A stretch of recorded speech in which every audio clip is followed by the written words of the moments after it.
கொண்டிருப்பது நமது heaven TV. அதிகாலையில் கர்த்தரை நீ தேடினால் தென்படுவார், உனக்கு முன் வருவார். முழு மனதோடு அவரை நீ கூப்பிட்டால் பதில் தருவார், வழி காட்டிடுவார். மகளிர் மன்றாட்டு ஜெப நேரம், மன்றாடி ஜெபிக்க இரு தருணம்.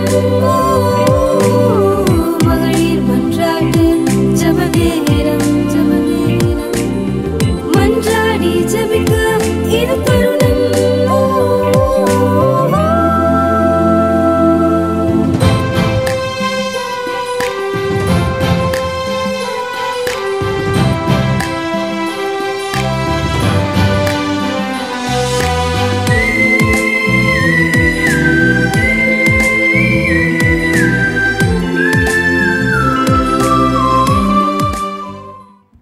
கர்த்தருக்கு ஸ்தோத்திரம். இந்த மத்தியான வேளையில் உங்களோடு சேர்ந்து ஆண்டவரை ஸ்தோத்திரிக்க, ஆண்டவர் செய்த கிருபைக்காக ஆண்டவரை ஸ்தோத்திரிக்கிறேன். எத்தனையோ பேர் இந்த நேரத்தை காண முடியாமல் மரண படுக்கையிலும் வேதனைகளின் மத்தியிலும் பொருளாதார நெருக்கடியிலும் என்ன செய்வதென்று குகைகளிலும் எல்லாம் ஒழித்து கொண்டிருக்கிற இந்த நேரங்களில் கர்த்தர் நம்மை அதிசயமாக ஆச்சரியமாக ஒவ்வொரு நாளும் வழி நடத்தி இந்த மத்தியான வேளையிலையும் அவரை ஸ்துதிக்க அந்த நல்ல நேரத்தை நம் வாழ்க்கையில கூட்டி சேர்த்தாரு. அவரை எல்லாரும் சேர்ந்து ஒரு நிமிஷம் ஸ்தோத்திரிப்போமா? ஆண்டவர் எவ்வளவு பெரியவர், உன்னதத்தில் இட்டிருக்கிற பரிசுத்த அவ்வளவு பெரிய தகப்பனை தெய்வமாக கொண்ட ஜன பாக்கியம் உள்ளது. இவ்வளவு பெரிய பாக்கியத்தை ஆண்டவர் நமக்கு தந்திருக்கிறார். இந்த நேரத்தில் MMJ மூலமாக இணைந்து இந்த ஹெவன் டிவி மூலமாக அநேக மக்களோடு சேர்ந்து ஆண்டவரை ஸ்துதிக்க அந்த வாசல்கள் அடைபடும் முன்பாகவே கர்த்தர் நமக்கு ஒரு நல்ல நாட்களை தந்திருக்கிறார் அல்லவா? வாசல்கள் வெகு சீக்கிரத்தில் அடைபடும் நாட்கள் நெருங்கி கொண்டிருக்கிற அந்த நேரத்தில் ஆண்டவர் எவ்வளவு சந்தோஷமாக ஆண்டவருடைய சுவிசேஷத்தை மற்றவர்களுக்கு பிரசங்கிக்கத்தக்கதாக, ஆண்டவருக்காக அநேக மக்களை எழுப்பத்தக்கதாக நம்மளை எடுத்து பிரயோஜனப்படுத்துகிறார் அல்லவா? இந்த நேரத்தில் நாம் கேட்டுக்கொண்டிருக்க ஒவ்வொரு பேரும் ஆண்டவரை எங்களை நீர் எடுத்து பிரயோஜனப்படுத்தும் சுவாமி. எங்கள் வாயின் வார்த்தைகளோடு நீர் இருக்கணும்ப்பா. எங்கள் வார்த்தைகள் நாங்கள் பேசும்போது அதில் உடைய பிரசன்னம் இருக்கணும்ப்பா. உடைய நாமம் மகிமைப்படணும் சுவாமி என்று நான் ஒவ்வொரு பேரும் அப்பா அந்த மத்தியான வேளையில் ஆண்டவருடைய பாதத்தில் அமர்ந்திருந்து ஜெபிப்போமா? ஆண்டவரே, எங்களை உடைய பாத்திரமா எடுத்து உருவாக்கு சுவாமி. மற்றவர்களுக்கு பயன்படுத்தத்தக்கதாக அநேக மக்கள் பயன்படத்தக்கதாக களிமண்ணான எங்களை உருவாக்கி உமக்கு வந்த ஒரு பாத்திரமாக எடுத்து பிரயோஜனப்படுத்தும் சுவாமி. நாங்கள் அநேக மக்களுக்கு பிரயோஜனமான ஒரு பாத்திரமாக இருக்கணும் சுவாமி. இந்த உலகத்தில் வைக்கப்பட்ட நாட்கள் அப்பா கொஞ்சம் அப்பா இருக்கிற அந்த நாட்களில் அப்பா அநேக மக்களுக்கு நாங்கள் பிரயோஜனப்படத்தக்கதாக சுவாமி எங்களை உருவாக்கும் அப்பா, உருவாக்கும் என்று அவரிடத்தில் நாம் கேட்கும்போது ஆண்டவர் மேலே உருவாக்க வல்லமையுள்ள தகப்பனாக இருக்கிறார். அந்த தானியேல் 3 வேளை ஜெபித்தான் என்று சொன்னது போல இரவும் பகலும் ஆண்டவரை நோக்கி ஜெபிக்கிற ஒரு இதயத்தை நம்ம ஆண்டவரத்தில் கேட்கணும். 3 வேளையும் அந்த எருசலேமை நோக்கி அவன் ஜெபித்த போது அவருடைய காரியத்தை எல்லாம் ஆண்டவர் வெற்றியாக கொடுத்தாரு. அந்த எஸ்தர் ராணி அவளுக்கு எல்லாம் இருந்த போதும் தன்னுடைய ஜனங்கள் அழிந்து போகாதபடி தன்னுடைய தாதிமாரையும் கூட்டிக் கொண்டு அவள் அறை கதவை பூட்டி கொண்டு அவள் ஜெபித்தாள். ஆண்டவர் அந்த இஸ்ரவேல் ஜனங்களுக்கு ஒரு பெரிய வெற்றியை கொடுத்தார் அல்லவா? அது போல ஜெபிக்கிற ஒரு இருதயத்தை ஆண்டவரை எங்களுக்கு தாரும் சுவாமி. இந்த மத்தியான வேளை உலக மனுஷனை போல் நாங்கள் அலைந்து தெரியாதபடி அப்பாவின் பாதத்தில் அமரணும்ப்பா.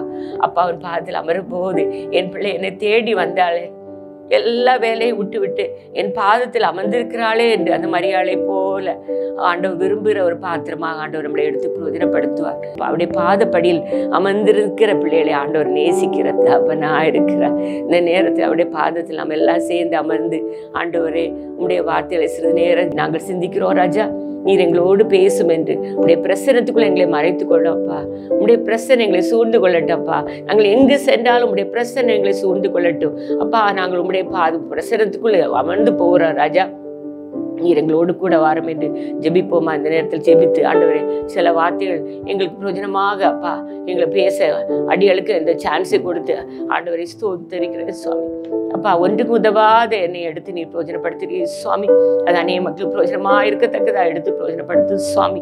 அப்பா அந்த காலை மத்தியான வேளையில் எங்களை வந்து கரத்தில் தாழ்த்துகிறோம். நீர் பேசும் அப்பா, நீர் பேசும். உடைய வசனத்தின் மூலம் நீர் பேசும் கர்த்தாவே.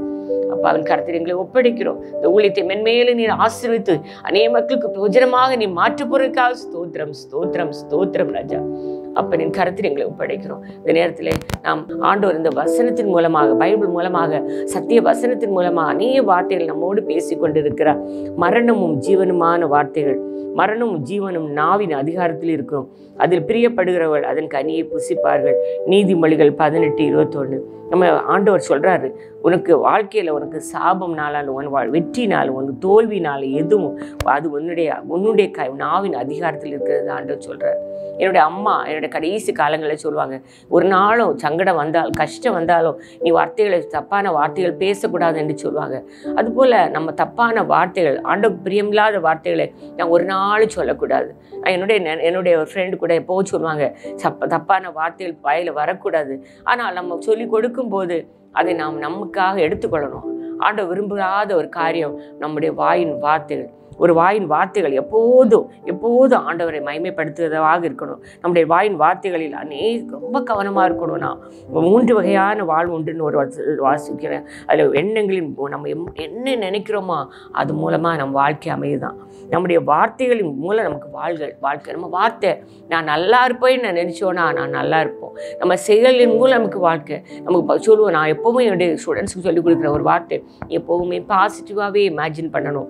நம்ம வாழ்க்கை நல்லா இருக்கும் நீ இமேஜின் பண்ணும்போது ஆண்டவர் அந்த இமேஜினேஷனையும் பார்த்து கொண்டே இருப்பார்.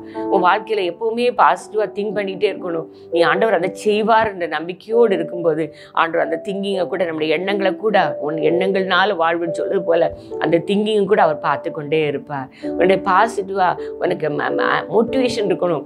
ஏன்னா ஆண்டவர் என்னோட கூட இருக்கிறார், அவனை என்னை கைவிட மாட்டார். அந்த பாசிட்டிவான அந்த திங்கிங் மோட்டிவேஷன் இருக்கும்போது ஆண்டவர் நம்மோட கூட இருப்பார். அந்த பாசிட்டிவ் ஆட்டிடியூட், நம்ம மைண்ட் செட்டை கூட இது நடக்காது என்ற எண்ணத்தை மாற்றிட்டு ஆண்டவர் என்னோட கூட இருக்கிறபடியால் நான் வெற்றிக்கொள்வேன் என்று தேவனுடைய அந்த கோலியாத் எவ்வளோ பெரிய மனுஷனாக இருந்த போது கூட தாவீது கையில் இருந்தது ஒரு கல்லும் ஒரு கவனும்.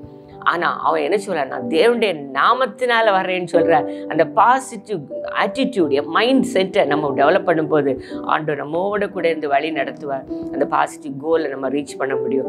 ஆண்டவருடைய பிள்ளை என்பதை மற்றவர்கள் அறிந்து கொள்ளத்தக்கதாக ஆண்டவர் நம்மை வழி நடத்துவார் என்பதற்கு அடிகளை சாட்சியாக ஆண்டவர் வைத்திருக்கிறார். எப்போது ஆண்டவருக்கு பிரியமாக ஆண்டவரே, ஒரு நாளைக்கு நான் ஒரு இதில் புக்கில் வாசிட்டு இருக்கும்போது ஒரு பெண்கள் ரொம்ப அதிகமாக பேசுவாங்க, ஆனால் ஆண்கள் அந்த அளவு பேச மாட்டாங்கன்னு ஒரு புக்கில் நான் வாசித்தேன். அது மாதிரி பெண்கள் நம்ம அவசியம் இல்லாத வார்த்தைகளால் நம்ம வாழ்க்கையில் அநேக மக்களுக்கு நம்ம தொந்தரவு கொடுக்குறவங்களாக காணப்படுகிறோம். அப்படி ஆண்டவர் அதை பற்றி விரும்பவே இல்லாதது, ஆண்டவர் விரும்பாதது.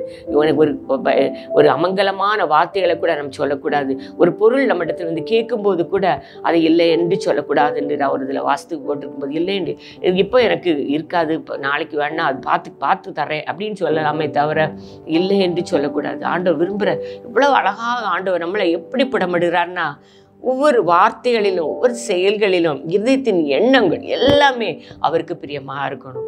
எல்லாமே அவருக்கு பிரியமாக இருக்கும். ஆண்டவர் விரும்புகிறதே அதுதான். மனுஷனுக்கு தன் வாய்மொழியினால் மகிழ்ச்சி உண்டாகும். ஏற்ற காலத்தில் சொன்ன வார்த்தை எவ்வளவு நல்லதுன்னு நீதிமொழிகள் 15:23 சொல்ல மாதிரி அந்த ஒரு மனுஷனுக்கு தன் வாய்மொழியினால் மகிழ்ச்சி உண்டாகும். அவன் சொல்கிற ஒவ்வொரு மொழிகளினாலும் நமக்கு மகிழ்ச்சி உண்டாகுமா, ரொம்ப மகிழ்ச்சி ஆண்டவர் தருவார். இப்போ ஒரு வார்த்தைகள் நம்ம சொல்லும்போது ரொம்ப கவனமாக இருக்கும். ஒரு சோறு விழுந்தால் கூட எடுத்து விடலாமா, ஆனால் ஒரு சொல் விழுந்தால் எடுக்கவே முடியாதுன்னு ஒரு பழமொழி நான் வாசித்தேன். உண்மையாட்டே நம்ம ஒரு வார்த்தையை நம்ம விடும் முன்பு அந்த வார்த்தைக்கு நாம் எஜமானா, ஆனால் அதே வார்த்தையை நமக்கு விட்ட பிறகு அதுக்கு நான் அடிமை. அது எவ்வளோ அழகாக, அதெல்லாம் தமிழில் அழகான பழமொழிகள். அதையெல்லாம் யோசித்து பார்க்கும்போது நம்ம வார்த்தைகளை மிகவும் கவனமாக இருக்கணும். ஆண்டவர் விரும்புகிறது ரொம்ப முக்கியமானது. ஆண்டவர் கூட முதல்ல ஆதியிலே தேவன் வார்த்தையாக இருந்தார். அந்த வார்த்தை தேவனிடத்தில் இருந்தது, அந்த வார்த்தை தேவனாக இருந்தது. ஆண்டவர் முதல்ல சொல்கிற வசனம் ஆதியிலேயே வார்த்தை இருந்தது. அவ்வளோ வார்த்தையிலிருந்து உருவாகின ஆண்டவர். அவர் சொன்னால் பூமி உண்டாக கிடவுது, வானம் உண்டாக கிடவுதுன்னு சொன்னால் அந்த இடத்துல வானம் உண்டாகுது. கண்கள் தொட்டு திறக்கப்படவுன்னு சொன்னால் அந்த இடம் திறக்கப்படுது. அந்த இடத்துல வியாதியஸ்தனை எழும்பி வாழ்னா எழும்புறாரு. அந்த வார்த்தையில் எவ்வளோ பெரிய அதிகாரத்தை ஆண்டவர் வச்சிருக்காரு. அவருடைய பிள்ளைகளுக்கு அதே அதிகாரத்தை ஆண்டவர் நமக்கு தந்திருக்காருல. எப்படி அவர் சிருஷ்டிப்பின் காலத்தில் எப்படி வார்த்தைகளினாலே அநேக காரியங்களை உண்டாக்கினார், அதுபோல அதே வார்த்தையை நமக்கும் அவருடைய இரத்தத்தினால் கழுவப்பட்ட பிள்ளைகளுக்கும் அதே மாதிரி அதிகாரத்தை அவர் நமக்கு தந்திருக்கிறார். அவர் நிச்சயமாக நான் ஒரு காரியத்தை செய்ய வேண்டும் என்றால் ஆண்டவர் இது எனக்கு வேண்டும் என்ற இந்த வார்த்தைகளை ஆண்டவரத்தில் பிடித்து கொண்டு கேட்கும்போது ஆண்டவர் நமக்கு அது தர வல்லமை உள்ள தகப்பனாக இருக்கிறார். இந்த நேரத்தில் ஆண்டவர் சொல்கிற வாக்குத்தத்த வார்த்தைகளை பிடித்துக்கொள்வோம். ஆண்டவரே, நீர் தானே வார்த்தையாக இந்த உலகத்தில் இருந்த தகப்பன் சுவாமி. நீ சொன்ன வாக்குத்தத்த வார்த்தைகள் கூட ஒருபோதும் மாறி போகாதப்பனே. உம்முடைய தேவனுடைய வாக்குத்தத்தங்கள் எல்லாம் இயேசு கிறிஸ்துவுக்குள் ஆம் என்றும் ஆமே அவருக்குள் ஆமேன் என்றும் இருக்கிறதே என்று 2 கொரிந்தியர் 1:20 நாம் பார்க்கலாம். தேவனுடைய வாக்குத்தத்தங்கள் எல்லாம் இயேசு கிறிஸ்துவுக்குள் ஆம் என்றும் அவருக்குள் ஆமேன் என்றும் இருக்கிறதே. 2 கொரிந்தியர் 1:20. இந்த உலகத்துல நம்ம யோசிக்கும் போது நம்ம பேசுவதற்கு எப்பவுமே உண்டாண்டா அது தேவனுடைய வசனங்கள், அவருடைய வாக்குத்தத்தங்களை நம்ம பற்றி பேசும்போது நமக்கு உலகம் தர முடியாத ஒரு சமாதான சந்தோஷம் இருக்கும். உலகத்தை பற்றியோ அடுத்த கதையோ அடுத்தவங்களை பற்றி பேசுவது, அடுத்தவருடைய வீட்டை பற்றி பேசுவது எல்லாவற்றையும் தவிர்த்து விட்டு தேவனுடைய பிள்ளைகளாக நாம் இந்த மத்தியான நேரத்தில் கூடி வந்திருக்கிற ஒவ்வொரு பேரும் நாம் யோசிக்க வேண்டியது தேவனுடைய வாக்குத்தத்தங்களும் அவருடைய வார்த்தைகளை பற்றி நாம் பேசும்போது ஆண்டவர் அந்த இடத்துல உலாவுகிற தகப்பனாக இருக்கிறார். ஆண்டவர் ஆதாமை உண்டாக்கி விட்டு அவன் கீழ்ப்படியாத போது கூட அவனை தேடிதான் உலகத்துல வந்தாரு. சாயங்கால வேளையில அந்த ஆதாமோடு அந்த ஏதேன் தோட்டத்தில் உலாவுகிற தேவன், அவரோடு பேச விரும்புகிற தேவன், எவ்வளவு பெரிய அன்பான தகப்பன் நம்மோட கூட இருக்கிறார். அவர் வாக்குத்தத்தங்களை நமக்கு சொல்லிவிட்டு போயிருக்கிறார். மகனே மகளே, உலகத்தின் முடிவறிந்து நான் உன்னோடு கூட இருக்கிறேன் என்று அழகான வாக்குத்தத்தங்களை நம்மோடு சொல்லி கொண்டு போயிருக்கிறார் அல்லவா? எவ்வளோ பெரிய தகப்பன்! எப்போதும் அவருடைய வாக்குத்தத்தங்களை நாம் படிக்க ஆவலாக இருக்க வேண்டும். நாம் அவருடைய மகத்துவங்களை பற்றி பேசுவது ஆண்டவர் விரும்புகிறார். அதை விட்டு கேட்குற ஆண்டவராக இருக்கிறார். அவருடைய மகத்துவங்களை, அவர் எவ்வளோ பெரியவர், அவருடைய மகத்துவங்களை பற்றி நாம் தியானிக்கும் போது, நாம் பேசும்போது ஆண்டவருடைய நாமம் மகிமைப்பட்டு கொண்டே இருக்கும். கர்த்தருடைய வேதத்தில் பிரியமாக இருந்து இரவும் பகலும் அவருடைய வேதத்தில் தியானமாக இருக்கிற மனுஷன் பாக்கியவான் என்று சொல்கிறது போல ஆண்டவர் சொல்லியிருக்கிறார்னா, எப்போது அவருடைய வசனங்களை தியானித்து அதை பற்றி நாம் சிந்தித்து கொண்டிருக்கும் போது அந்த வாக்குத்தத்தங்களை ஆண்டவர் நமக்கு வாழ்க்கையில நிறைவேற்ற வல்லமை உள்ள தகப்பனாக இருக்கிறார். என்னுடைய வாழ்க்கையில கூட எத்தனையோ வாக்குத்தத்தங்களை அவர் தந்தார். அதை அவர் நிறைவேற்றி கொண்டே இருக்கிறார். அவர் அதுக்கு ஒரு நேரம் உண்டு, அதற்கு ஒரு காலம் உண்டு. அந்த நேரத்திலே அவர் சொன்ன வாக்குத்தத்தங்கள் ஆமென்றும் ஆமேன் என்றும் இருக்கிறபடியால் அதை நம்பிக்கொண்டே இருக்கும்போது ஆண்டவர் அந்த ஏற்ற காலத்தில் அதை நிறைவேற்ற வல்லமை உள்ள தகப்பனாக இருக்கிறார். என்னுடைய மகளை ஆண்டவர் வாக்குத்தத்தத்தை சொன்ன வாக்குத்தத்தம், அவளை நான் வனாந்தரத்துக்கு அழைத்து கொண்டு போய் அவளோடு பேசி அவளை நாம் மகிமைக்காக தெரிந்து கொள்வேன் என்று சொன்ன வாக்குத்தத்தம் ஆண்டவர் எவ்வளவு அழகாக நிறைவேற்றினார். வனாந்தரம், யாரும் யோசிக்காத ஒரு இடத்துக்கு அழைத்து கொண்டு போன தகப்பன், வாக்குத்தத்தத்தின் தகப்பன் நம்மோடு கூட இருக்கிறார். நம்ம அநேக பேர் இதை கேட்டுக்கொண்டிருக்கிற ஆலயத்தில் செல்லும்போது அநேக வாக்குத்தத்தங்கள் நமக்கென்றே கேட்கும். அதை எல்லாம் ஆண்டவரை, இது எனக்காக கொடுக்கப்பட்ட வாக்குத்தத்தம் சுவாமி, அவை நான் பிடித்து கொள்வேனப்பா, அது ஆம் என்றும் ஆமேன் என்றும் இருக்கு என்று சொல்லிக்கொண்டே அதை பிடித்து நாம் ஜெபிக்கும் போது ஆண்டவர் அது நிறைவேற்ற வல்லமை உள்ள தகப்பனாக இருக்கிறார். வாக்குத்தத்தத்தில் உண்மை உள்ளவர், அவர் ஒருபோது நம்மை கைவிடாது. எவ்வளவு பெரிய தகப்பன் நம்மோட கூட இருக்கிறார். சங்கீதம் 91 சங்கீதம், 23 சங்கீதம், 131 சங்கீதத்தை எல்லாம் வாசித்து பார்க்கும்போது கர்த்தரின் மேய்ப்பராக இருக்கிறார். வாக்குத்தத்தம், நான் தாட்சி அடையேன். எவ்வளோ அழகா சொல்றாரு. நான் தாட்சி அடைய மாட்டேன், நீ இப்படி அடைய மாட்டேன், நான் உன்னோட கூட இருக்கிறேன். என்ன அழகா 91 சங்கீதத்தில், நீ எப்படி போனாலும் நான் உன்னோட கூட இருப்பேன், சிங்கத்தின் மேலும் விரியன் பார், எதில் நடந்தாலும் நான் உன்னோட கூட இருப்பேன் என்று சொல்லி இருக்கிற வாக்குத்தத்தங்கள். அப்பா, எனக்கு நீர் என்னோட கூட இருக்கிறபடியா எனக்கு பயமே இல்லை என்று நான் ஒவ்வொரு நாளும் ஜெபிச்சு கொண்டே இருக்கணும். நான் ஃப்ளைட்ல எல்லாம் போகிற சமயம் சில சமயம் பயங்கர டர்புலன்ஸ் இருக்கும், பயமாக இருக்கும். அந்த டைம்ல எல்லாம் ஏசப்பா நீர் கூட இருக்கிறீர்களப்பா, நீர் அநேக மக்களுக்கு பிரோஜனமாக என்னை வைப்பேன் என்று சொல்லியிருக்கிறப்பா, அந்த வாக்குத்தத்தங்கள் ஆமென்றும் ஆமேன் என்று தானே இருக்கப்பான்னு சொல்லி ஜெபிக்கும் போது ஆண்டவர் அதுக்கு எல்லாம் பதில் தர வல்லமை உள்ளவராக இருந்தார். என் வாழ்க்கையில் செய்த அவர் செய்த நன்மைகளை நினைத்து பார்க்கும்போது சொல்லி முடியாது. இதை கேட்டுக்கொண்டிருக்கிற ஒவ்வொரு பேரும், ஆண்டவரே வாக்குத்தத்தத்தில் வல்லமையுள்ள தகப்பன் நீரப்பா, நீ தந்த வாக்குத்தத்தங்கள் ஒருபோது மாறாதப்பா, வாக்குத்தத்தங்களை பிடித்து ஜெபிக்கிறேன் என்று கேட்கும்போது ஆண்டவர் கிரியை செய்ய வல்லமையுள்ள தகப்பனாக இருக்கிறார். அதுபோல் ஆசீர்வாதமான வார்த்தைகள் நம் வாயில வர வேண்டும். வாக்குத்தத்தமான வார்த்தையை நமக்கு பிடித்து கொள்ளும் போது மட்டுமல்ல, மற்றவர்களுக்கு நாம் சொல்கிற வார்த்தைகள் ஆசீர்வாதமான வார்த்தைகளாக இருக்கும். இந்த நேரத்தில், நான் உன்னை பெரிய ஜாதியாக்கி உன்னை ஆசீர்வதித்து உன் பேரை பெருமைப்படுத்துவேன், நீ ஆசீர்வாதமாக இருப்பாய். ஆதியாகமம் 12:2 வாசிக்கும் போது ஆண்டவர் என்ன சொல்றாருன்னா, நான் உன்னை பெரிய ஜாதியாக்கி உன்னை ஆசீர்வதித்து உன் பேரை பெருமைப்படுத்துவேன், நீ ஆசீர்வாதமாக இருப்பாய். இப்படி அழகான ஆண்டவர் வசனத்தை நமக்கு தர்றாரு. இதெல்லாம் நாம யோசித்து பார்க்கணும். நம்ம ஒரு குடும்பத்தை கட்டுறதோ, ஒரு குடும்பத்தை உடைக்கிறது நம்ம கையில் தான் இருக்கும். நம்ம ஒரு குடும்பத்தில் ஒரு இதில் வாசிட்டு இருக்கும்போது அந்த அந்த மகள் வந்து எப்போதும் எதுக்குனாலும் குறை சொல்கிற ஒரு மகளாக காணப்பட்டாளாம். அப்போது அந்த கணவன் அதை விட்டு பிரிந்து போயிட்டான், அந்த வீடை விட்டு. அப்போது அவங்க திரும்ப கூப்பிட்டு அந்த பாஸ்ட்டை பேசினாச்சுமே நான் அழுதாங்களாம். நான் எனக்கு ஹஸ்பண்ட் என்னை விட்டு போகிறதுக்கு காரணம் என்னுடைய வார்த்தைகள். நான் வார்த்தைகளை மிகவும் கவனமாக இருக்கணும். நம்ம பிள்ளைகளுக்கு நம்ம பேசுகிற வார்த்தைகள் கூட ரொம்ப கவனமாக இருக்கும். நம்ம பிள்ளைகள் மேல் பேசுகிற வார்த்தைகள், கோபத்தில் நாம் பேசுகிற வார்த்தைகள், நம்ம உற்றார் உறவர் மேல் பேசுகிற வார்த்தைகள், எல்லாவற்றிலும் ஆசீர்வாதமான வார்த்தைகள் நாம் பேசும்போது ஆண்டோடைய நாமம் மகிமைப்படும். ரொம்ப ஆசீர்வாதமான வார்த்தைகளை எப்போது நாம் பேசும்போது ஆண்டோடைய நாமம் மகிமைப்படும். நாம் ஒரு குடும்பம் உன் அலங்கத்துக்குள்ளே சமாதானம், உன் அரண்மனைக்கு உள்ளே சுகம் இருப்பதாக என்று சொன்னது போல எப்போது சமாதான சந்தோஷம் இருக்கும். எப்படி இருக்கும் என்றால் எப்போதும் ஆசீர்வாதமான வார்த்தையை நாம் பேசும்போது அந்த குடும்பத்திலே சமாதானம் காணப்படும். எப்படிப்பட்ட சூழ்நிலையிலும் உன்னை கல் எறிந்தாலும் ஆண்டவர் சொன்ன ஸ்தாபம் எப்படிப்பட்டவங்க பைபிளை நீ வாஸ்து பார்க்கும்போது சீஷர்கள் எல்லாத்தையும் கடைசி காலங்களில் எத்தனையோ கஷ்டத்தின் மத்தியில் தான் அவர்கள் இந்த உயிரை விட்டு இந்த உலகத்தை விட்டு போனார்கள். ஆனால் அப்போது கூட ஒரு வார்த்தை அவள் முறுமுறுக்கவே இல்லை. ஆண்டவருக்காக தன் உயிரை கொடுத்து இந்த நித்திய மகிமையில் இருக்கிறார்கள் என்றால் அவர்கள் ஆண்டவருக்காக வாழ்ந்த பிள்ளைங்க. இந்த இடத்துல கேட்டுக்கொண்டிருக்கிற ஒவ்வொரு பேரும் மற்றவருக்கு மேலே கோபம் இருந்தாலும் ஆசீர்வாதமான வார்த்தையை பேச கற்றுக்கொள்வோமா? சாபத்தின் வார்த்தைகள் நம்ம வாயில் வரவே கூடாது. என்மேல் ஆசீர்வாதத்தை அல்ல சாபத்தை வரப்படினேனே என்றான். வசனத்தை வாசிக்கும் போது ஆதியாகமம் 27ஆம் அதிகாரம் 12ஆம் வசனம். அதில் என்ன சொல்கிறாங்கன்னா, என்மேல் ஆசீர்வாதத்தை அல்ல சாபத்தை வரப்படினேனே என்றான். சொல்ல போனா சாபம் கூட நம்மளே நிறைய நம்ம வாங்கி கொள்றோம். மோசே கூட அவர் பெரிய பக்தன் தான், சாந்த குணமுள்ளவன் தான். ஆனா அவர் என்ன செய்யறாருன்னா, ஆண்டவர் சொல்றாரு இந்த கண்மலையோடு பேசுன்னு. ஆனா அவருக்கு அந்த கோபத்தின் மேலே இந்த கண்மலைக்கு மேலே ஏன் பேசணும்னு சொல்லி கண்மலையை அடிக்கிறார் ஆண்டவர். அதனால அவர் கானான் தேசத்துக்குள்ள கூட அவனால் போக முடியாம ஆயிற்று. அதுபோல ஏசா அவருக்கு ஆண்டவர் கொடுத்தது ஒரு பெரிய ஒரு சேஷ்ட புத்திர பாகம். ஆனால் ஏசா ஒரு கூழுக்காக இந்த சேஷ்ட புத்திர பாகத்தை என்ன பசி நேரத்தில் என்ன வச்சுறான்னா, ஆசீர்வாதத்தை சுதந்திரத்துக்குள்ளாம அதுக்கு பதிலாக சாபத்தை சுதந்திரத்து கொள்றான். எனக்கு இந்த கூழ் எதுக்குன்னு சொல்லி அந்த சேஷ்ட புத்திர பாகத்தை, எனக்கு இந்த கூழ் வேணும், இந்த சேஷ்ட புத்திர பாகம் எதுக்குன்னு சொல்லி அதை விட்டு கொடுக்குறான். அவன் வாழ்க்கையில எல்லாவற்றையும் இழந்து போறான். யாக்கோபு அதை வாங்கிக்கிடுறான்.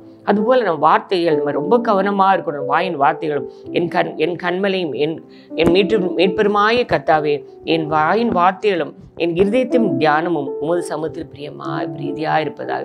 எப்பவும் நம்முடைய வாயின் வார்த்தைகள் ஆண்டோடைய சமூகத்தில் பிரியமாக இருக்கணும். என் வாயின் வார்த்தைகள் எப்போது பிரியமாக இருக்கணும். சுவாமி, ஒரு வார்த்தை கூட சாபத்தின் வார்த்தைகள் என் வாயில் வரக்கூடாது என்று நாம் எப்போது ஆண்டவரிடத்தில் கேட்டு நாம் பெற்றுக்கொள்ளும் போது ஆண்டவர் நம்மை நடத்த வல்லமை உள்ள தகப்பனாக இருக்கிறார். நம்மை நடத்த வல்லமை உள்ள தகப்பனாக இருக்கிறார். வார்த்தைகள் அது போல வானத்தின் பேரில் சத்தியம் பண்ண வேண்டாம், வானத்தின் பேரில் சத்தியம் பண்ண வேண்டாம், பூமியின் பேரில் சத்தியம் பண்ண வேண்டாம். சத்தியம் பண்ணுறது கூட ஆண்டவர் விரும்புறது இல்லை.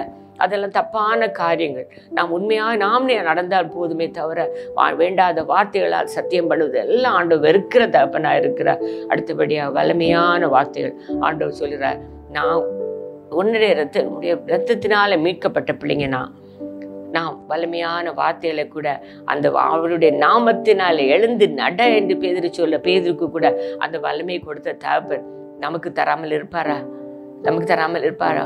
ஆண்டவரோடு நாம் நெருங்கி ஜீவிக்கும் போது அநேக கஷ்டங்கள் நமக்கு வந்தாலும் அந்த வல்லமையான வார்த்தைகளை நாம் சொல்லி ஜெபிக்கும் போது, நாம் வல்லமையோடு நாம் ஜெபிக்கும் போது அதை பெற்றுக்கொள்வோம் என்ற நம்பிக்கையோடு ஜெபிக்கும் போது அதை பெற்றுக்கொள்வோம். இந்த நேரத்தில் கூட YMCA கேம்பஸ் ஒரு பெரிய பேஷன் பிளே, ஒரு ஆண்டோடைய பாடு மரணங்களை பற்றி ஒரு 5000 பேர் கூடி வருகிற ஒரு ஃபங்க்ஷன். அந்த நேரத்தில் பயங்கர மழை, எல்லா சேர்ஸ் நனைந்து கொண்டிருக்கும் போது நாங்கள் ஒரு குழுவாக ஜெபித்தோம். ஆண்டவரே, இந்த இடத்தில் மழையை மாற்றி எங்களுக்கு ஒரு விடுதலை தர உமக்கு முடியும் என்று அந்த வல்லமையான வார்த்தைகளை கையை பிடித்து கொண்டு நாங்கள் ஜெபித்த போது சிறிது நேரத்தில் அந்த மழை எங்கே போகிறதோ தெரியாது. எவ்வளோ பெரிய கஷ்டம், எவ்வளோ பெரிய எத்தனையோ நாட்கள் நாங்கள் சொல்ல போனால் எத்தனையோ நாட்களில் ஆபத்தான காரியங்கள் நாங்கள் கடந்து போய் கொண்டிருப்போம். அந்த நேரத்தில் ஒரு நாள் ஒரு காட்டு ஆறு பாய்ந்து கொண்டிருக்கிறது. ராத்திரி நேரத்தில் ட்ராவல் பண்ணி கொண்டிருக்கும் போது அந்த கார் எங்கே போகுதுன்னு கூட எங்களுக்கு தெரியாது. ஒரு காட்டாறு பயங்கரமாக பாய்ந்து வந்த இடத்துல தாழ்ந்த தரை பாலத்து வழியாக எங்கள் கார் போயிட்டுருக்கு. என்ன செய்யுதுன்னு தெரியாது. ஒரு செகண்டில் ஒரு ஃப்ளாஷ், ஒரு பயங்கர காட்டாறு காரில் பாதி முங்கி போயிடுச்சு. கார் எடுக்க முடியாது. சின்ன பிள்ளையா என் மகள் பக்கத்தில் இருக்கா, நான் பக்கத்தில் இருக்கேன், டாக்டர் பக்கத்தில். ஒரு நிமிஷத்தில் ஆண்டவரே உம்முடைய வார்த்தைகள் ஆமென்றும் அமேன் என்றும் இருக்கிறது சுவாமி, நீர் எங்களை காப்பாற்ற வல்லமையுள்ள தகப்பனப்பா, வல்லமையுள்ள தகப்பனுடைய பிள்ளைகள் நாங்கள் என்று நான் கண்ணீரோடு நான் அந்த நேரத்தில் ஜெபித்த போது ஒரு செகண்டில் அதை ஸ்டார்ட் பண்ணுவதுக்கு கார் நடு வழியில் போயாச்சு, எங்களால் வண்டி எடுக்க முடியலை. ஆனால் அந்த நேரத்தில் எப்படி ஸ்டார்ட் பண்ணணும்னு ஒரு யோசனையை கூட கடவுள் டாக்டர் கொடுக்குறாரு. அவங்க பேனட்டை ஓப்பன் பண்ணி அந்த இடத்துல ஒரு மேட்ச் பாக்ஸை கடவுள் கொடுக்குறாரு. ஓப்பன் பண்ணுறாங்க, அந்த இடத்த ஹீட் பண்ண வேண்டிய இடத்துல காயில் ஹீட் பண்ணுறாங்க, வண்டி முன்னால் செல்லுறது. ஒரு செகண்ட் பேக்கில் திரும்பி பார்க்கும்போது தண்ணி எங்கள் காருக்கு ஹைட்டுக்கு மேலே தண்ணி புரண்டு வருகிற நேரத்தில் அந்த கார் அதை தாண்டி போச்சு. யோசிக்க முடியாத அற்புதங்களை, ஆனால் வல்லமையுள்ள வார்த்தைகள் நாம் பேசும்போது அதை பார்த்து கொண்டிருக்கிற தகப்பன் நமக்கு இறங்கி வந்து உதவி செய்ய வல்லமையுள்ள தகப்பனாக இருக்கிறார். என்னுடைய கார் ஒரு பஸ்ஸும் டைரக்ட் கொலிஷன், அந்த பஸ்ஸில் இருந்த பிள்ளை கூட வெளியே விழுந்தது. ஆனால் ஒரே ஒரு சத்தம், ஆண்டவரே உம்முடைய பிள்ளை நாங்கள் எசப்பான்னு என்று சொல்லி நமக்கு கூப்பிடும்போது அந்த இடத்துல வல்லமையுள்ள தகப்பனை இறங்கி வந்தார். எங்களுடைய காரில் இருந்த நாங்கள் 2 பேரும் ஒரு கோழி குஞ்சு முட்டைக்குள்ளேருந்து எப்படி வெளியே வருமோ அது போல் நாங்கள் வெளியே வந்தோம். கார் மொத்தமாக உடஞ்சி போச்சு, ஆனால் எங்களுக்கு ஆண்டவர் எந்த சேதமும் இல்லாமல் காப்பாற்றினார். அந்த வல்லமையுள்ள வார்த்தைகளை நாம் பேச கற்றுக்கொள்ளணும். இதை கேட்டுக்கொண்டிருக்கிற ஒவ்வொரு பேரும் ஆண்டவரே உமக்கு பிரயோஜனமான வார்த்தைகளை, உமக்கு பிரயோஜனமான ஆசீர்வாதமான வார்த்தைகளைப்பா, உமக்கு பிரயோஜனமான வல்லமையுள்ள வார்த்தைகளை, வாக்குத்தத்தமான வார்த்தைகளை, ஆசீர்வாதமான வார்த்தைகளை நாங்கள் பேசும்போது உடைய நாம மகிமைப்படுமே அப்பா. எப்போது எங்களை பிரயோஜனப்படுத்தோம்ப்பா, எங்களை பிரயோஜனப்படுத்தும். எங்களை சார்ந்திருக்கிறோம், எங்களோடு இருக்கிறோம், எங்கள் ரிலேட்டிவ்ஸ், எங்கள் ஃப்ரெண்ட்ஸ், எங்களுடைய பிள்ளைங்க, எங்களுடைய கணவர், யாராக இருந்தாலும் அவருக்கு நாங்கள் ஆசீர்வாதமான வார்த்தைகளை பேசுகிற பிள்ளைகளாக எங்களை எடுத்து உருவாக்கும் அப்பனே என்று நம்ம சொல்லுவோமா? ஆண்டவரை உருவாக்கும் என்று சொல்லுவோமா? ஆண்டவத்தை கேட்கணும். எத்தனையோ பேர் சொல்லுவாங்க, சர்ச்சில் ஆராதனைக்கு டைமில் அழகாக ஒயிட் சாரி கட்டியிருப்பாங்க, வீட்டுக்கு வந்த உடனே அவருடைய வார்த்தைகள் எல்லாம் மனிதனால் கேட்க முடியாத வார்த்தைகள் என்று. அப்படிப்பட்ட ஒரு வாழ்க்கை நமக்கு வேண்டாம். நம்ம வாழ்க்கையில் மற்றவருக்கு முன்பாக ஆண்டவரை மகிமைப்படுத்துகிற வார்த்தைகளை, ஆண்டவரை மகிமைப்படுத்துகிற வார்த்தையை நாம் பேசும்போது ஆண்டவர் எவ்வளோ சந்தோஷப்படுவார். நான் உருவாக்கின பிள்ளை அல்லவோ, நான் உருவாக்கின பிள்ளை, என்னுடைய சுவாசத்தினாலே உருவாக்கின பிள்ளை அல்லவா, நான் என்னுடைய சாயலாக உருவாக்கப்பட்ட பிள்ளை அல்லவா, அந்த பிள்ளை என்னுடைய பிள்ளை அல்லவா, அவனுடைய வாயின் வார்த்தைகள் எல்லாம் அவனுக்கு பிரியமாக இருக்கணும், அவன் வாயின் வார்த்தைகள் அவருக்கு பிரியமாக இருக்கணும் என்று ஆண்டவர் விரும்புகிற தகப்பன். அந்த நேரத்தில் முழங்கால் இருந்து ஒவ்வொரு பேரும் ஆண்டவரே எங்கள் வாயின் வார்த்தைகளை நீ மாற்றி போடும் சுவாமி, உமக்கு பிரியமில்லாத வார்த்தைகள் இருந்தால் மாற்றி போடும் பெண்ணே, சபமான வார்த்தைகள் வாயில் வார்த்தை வரக்கூடாதப்பா, மற்றவர்களை திட்டுகிற வார்த்தைகள் வரக்கூடாதப்பா, எப்போது பரிசுத்தமாக சுவாமி உடைய சமூகத்தில் எங்களை காத்துக்கொள்ளும் பெண்ணே என்று அந்த இடத்தில் எல்லாரும் சேர்ந்து பிரசன்னத்துக்குள்ள, ஆண்டோடைய பிரசன்னத்துக்குள்ள நம்மை மறைத்துக்கொள்ளப்பா. எங்கு சென்றாலும் உடைய பிரசன்னம் எங்களை வழி நடத்தணும், உடைய பிரசன்னத்துக்குள் எங்களை வைத்துக்கொள்ளும் என்று கேட்கும்போது ஆண்டோட அவருடைய பிரசன்னத்துக்குள் நம்மளை மறைத்து வைத்துக் கொள்வார். அவருடைய பிரசன்னத்துக்குள் நாம் இருக்கும்போது எப்போது ஆனந்தம், எப்போது சந்தோஷம், எப்போது சமாதானம், உலகம் தர முடியாத சமாதானம். இந்த உலகத்தில் எல்லாவற்றையும் வாங்கி கொள்ளலாம், ஆனால் சமாதானத்தை வாங்க முடியாது. அந்த சமாதானம் இயேசுப்பாட்ட மட்டும்தான் வாங்க முடியும். அந்த சமாதானத்தை வாங்கி பாத்திரராக ஒவ்வொரு பேரையும் உருவாக்கப்பனே, இந்த மெசேஜை கேட்டுக்கொண்டிருக்க ஒவ்வொரு பேரையும் உருவாக்கப்பனே, உருவாக்கும் ராஜா. அநேக மக்கள் அப்பா உடைய சமாதானத்தின் பாத்திரராக மாறணும் அப்பனே, அநேக மக்கள் பிரயோஜனமான பிள்ளைகளாக அப்பா அவங்க உருவாக்கப்பனே, உருவாக்கும். இதை கேட்டுக்கொண்டிருக்க ஒருவர் கூட சுவாமி மற்றவர்களுக்கு ஆண்டவருக்கு நாம் மகிமைக்கு இடரலாக அல்ல அப்பா, அநேக மக்கள் இடத்தில் கொண்டு வருகிற பிள்ளைகளாக சுவாமி அவளை மாற்றும் மாற்றும் அப்பனே, மாற்றும் சுவாமி. எங்களை உமது கருத்தில் ஒப்படைக்கணும், எங்களை இன்னும் உருவாக்கும் அப்பனே. அப்பா எங்களிடத்தில் அநேக குறைகள் உண்டப்பா, எங்களை உருவாக்கும் அப்பனே, உங்களுடைய ஊழியக்காரங்களாக உருவாக்கும் அப்பனே. நாங்கள் இருக்கிற காலங்கள் எல்லாம் உமக்கா ஓடத்தக்கதாக, உங்களுடைய ஊழியங்களை செய்யத்தக்கதாகப்பா எங்களை உருவாக்கும் ராஜா. அப்பா பிரயோஜனமற்ற எங்களை நீ உருவாக்கி வருகிறப்பா, இன்னும் உருவாக்கும் ராஜா. எங்களை ஒவ்வொரு நாள் வழி நடத்தும் கர்த்தாவே. கேட்டுக்கொண்டிருக்கிற ஒவ்வொரு பிள்ளைகளையும் நீ ஆசீர்வதிக்கப்பட்ட பிள்ளைகளாக வாழ கிருபை செய்ய சுவாமி. அவர் செய்கிற காரியங்களில் எல்லாம் உமது கரம் கூட இருக்கணும், உடைய பிரசன்னம் இருக்கட்டும்பா. அப்பனின் கரத்தில் எங்களை ஒப்படைக்கிறோம் ராஜா. பாவங்குற்றங்களை எல்லாவற்றையும் மன்னி இயேசு கிறிஸ்து நாமத்தினால ஜெபம் கேளும் பரமபிதாவே, ஆமென். ஜெபிக்கவும் கொடுக்கவும் என்று தான் உணர்ந்தேன், சமைக்கவும் துவைக்கவும் என்று நான் இருந்தேன். ஜெபிக்கவும் கொடுக்கவும் என்று தான் உணர்ந்தேன்.